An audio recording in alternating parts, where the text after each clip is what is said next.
looking for a secure haven within the literary world? You found the perfect organization. Let's make magic together. Our space is specifically designed for African American authors who are passionate about their writings of films and books. It's a platform to stay informed about industry developments. And on Patreon, we'll share exclusive content, valuable resources, and engaging discussions and masterclasses on various subjects, ranging from film and publishing industry trends to wellness and business tips. So if you're ready to dive into this exciting community, become a member now. Welcome to our literary haven where creativity knows no bounds. Let's make magic together.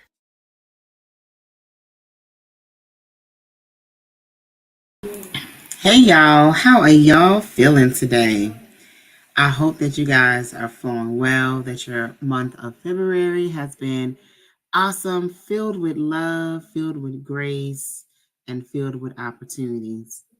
I am going to be conducting our creative workshop this evening, which is more so on creating love stories or love letters for that matter. My name is Tamika Newhouse, and I'm the founder of AANBC as well as Black Writers Weekend. So welcome aboard, you guys. We're going to dive into something very simple. It's not really too complex, but this is almost like a lost art.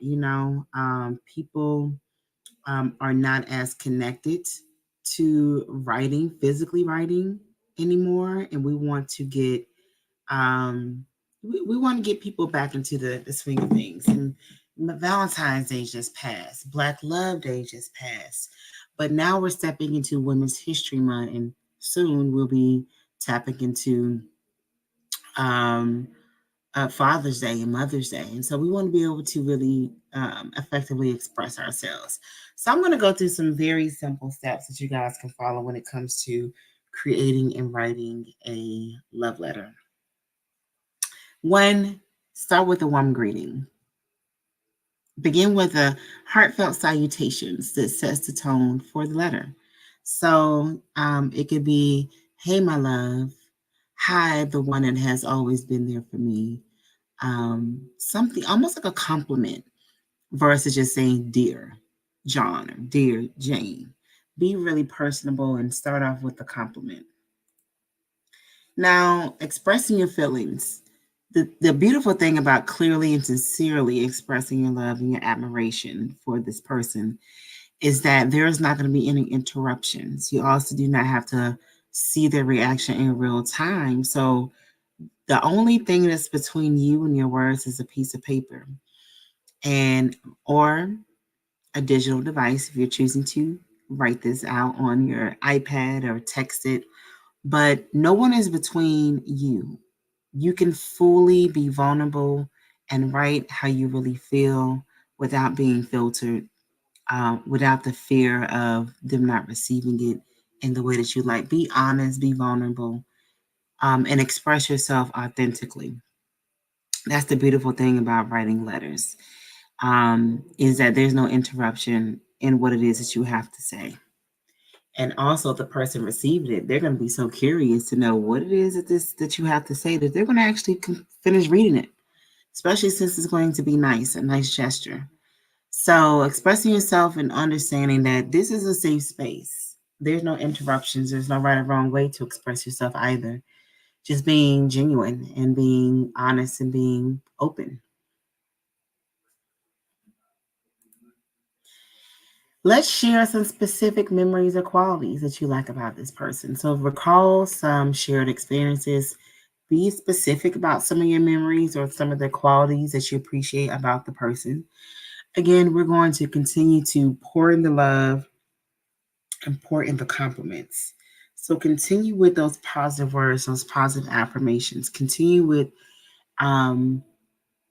celebrating them ultimately, telling them beautiful things about themselves, things that you specifically appreciate and that maybe you want them to acknowledge more about themselves, and maybe you feel like people don't tell them enough about themselves in this way. So share what it is that you love about them. Now, I did say be personal, authentic, but writing authentically in your own voice can be sometimes tricky. So you don't want to say generic things. You don't want to say cliche things. Things are often said time and time again. Really think about the words that you want to say. Create some metaphors. Give examples. Um, but this is why you also want to be very specific sometimes with your complimenting or your recollection when it comes to this love letter, because you want to be able to be very unique and where they're not hearing these words a dime a dozen. Oh, you're beautiful. Oh, you're nice because you take care of me. I appreciate you being a listening ear. Like, be very specific about who they are, what their characteristics are, what their habits are, how they make you feel. Think about those things and share those. Definitely be descriptive. So use vivid and descriptive language to convey your emotions. Paint a picture for your feelings, you know? So versus saying you make me happy, say you make me feel warm. You make me feel safe. I feel seen sometimes when I'm with you. Being around you empowers me to where I want to keep pushing and doing more. You can describe that they make you feel relaxed. So think about your five senses as well. And try to convey that. What do you see when you think of them? What do you hear when you hear their voice? How does that make you feel when you see them and you hear them or when you touch them? Just think about those senses of yours, and then explain and elaborate on those points. You want to express hopes for the future. So share your hopes and your dreams for your future together. Now, this could be for a romantic partner, this can be for a sibling, this can be for a friend, a parent, but express to them how you would like for the future to look, how you want to continue your relationship, or how you would like for your dynamic to flow. Share that. And again, be descriptive. Explain your emotions deeply so they can fully understand where you're coming from. And then lastly, you want to end it with a loving closing statement. Again, being descriptive, painting a picture. It wouldn't hurt to leave it on another high note of compliments, maybe even surprise, tell them that you have something else for them. And I used to do this too when I was younger. I would leave like little clues or tidbits or surprises at the end of my letter, which would guarantee that they read the full letter as well. So think about those things when you are closing out the letter. Ultimately, what do you want them to feel? What is the purpose of this letter? And are you going the emotion that you want them to feel after they've read this? Is that done? Have you actually completed and fulfilled that? And then your signature. With all my love, or forever yours, or I love you so much. Be personable in your signature. Very warm and personal, of course. Thank you all so very much. Now, I want you guys to actually practice some of these points when it comes to yourself. Self love is a very beautiful thing that is very needed. And so, practice writing letters to yourselves or leaving love notes to yourself on sticky notes on your desk, in your car. Um, Email them to yourself. But just like you can prepare and write a letter and share your emotions with others, make sure you do that with yourself as well. That is super, super important. Okay, y'all, that's all I have for y'all. Happy writing, happy loving on yourself, and happy loving on your people. And we will do this all again very soon. See y'all back here tomorrow night. On the 12th day of Christmas, my true love said to me, 12 stars are leaping, 11 drummers drumming, 10 ladies dancing.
That's the problem. You don't have a choice. One thing I didn't do was. It don't matter. The fact that you gotta start the sentence with the only thing I didn't do. Does he not get that? The only thing I didn't do. That's the point. Yeah. Get out, man. Yeah, I mean, how are you? Because she never give me credit for what I didn't. Okay. What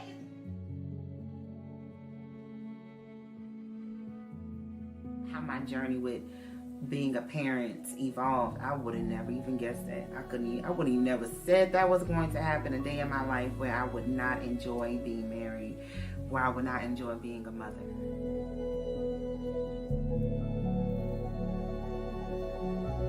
We're at my crib, just chilling. We're gonna let y'all see this what at Christmas. You know, we tried real hard to do this just right, but no, they wouldn't let us. They just wouldn't let us. We wanted this to be perfect, but you know. Hey. Delphi.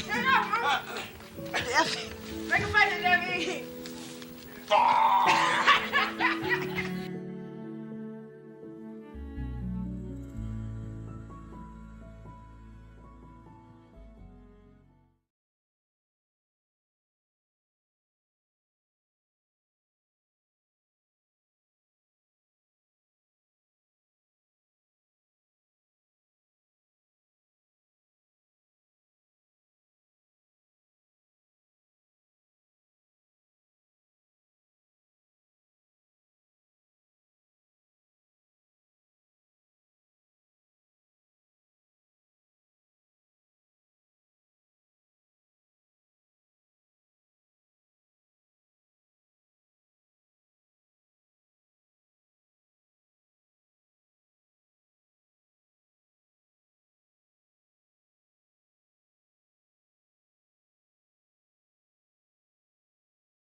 Okay, y'all.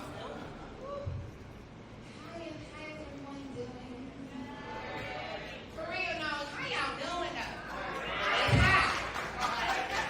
Tell me. Hi, I'm Tamika Newhouse, and I am the founder of AAMBC, African Americans on a Move Book Club. Back in 2008, I was in San Antonio, Texas. I wanted to be a part of a book club, but I didn't know anyone in the city. And I felt it was kind of weird to walk up to other grown women and be like, hey, you want to read with me? You want to be my friend? So therefore, I took to MySpace and I started to talk about the books I have read. Through that format, I met hundreds and hundreds of writers, and I decided to talk about their books and launch their books and give them a platform.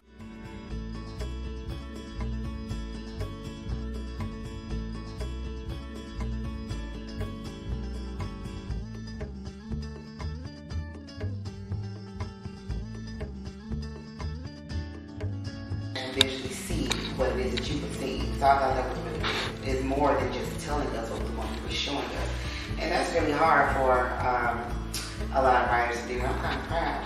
In 2009, I decided to launch the AAMBC Literary Awards because I noticed that as an artist, we didn't have a platform where we were celebrated. There were the music shows, there were the award shows for movies and actors and Broadway. I'm like, well, hey, hello, what about us? You know, we don't have a show for us either, and we're artists as well. And so therefore, I decided to launch the awards in San Antonio, Texas. It eventually traveled to Baltimore, and now here we are in Atlanta.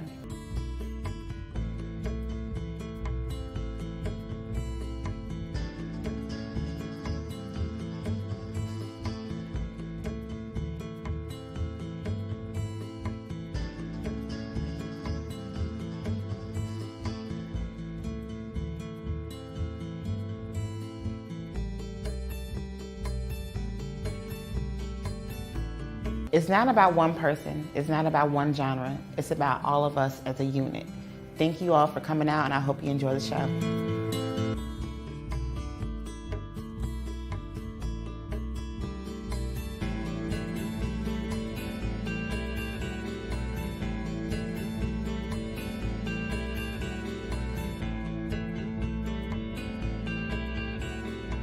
Tamika Newhouse presents behind the scenes shoot at Lit Diaries with photographer Omo. All alone, on my knees I pray for the strength to stay away, in and out and in you go. I feel your fire, then I lose.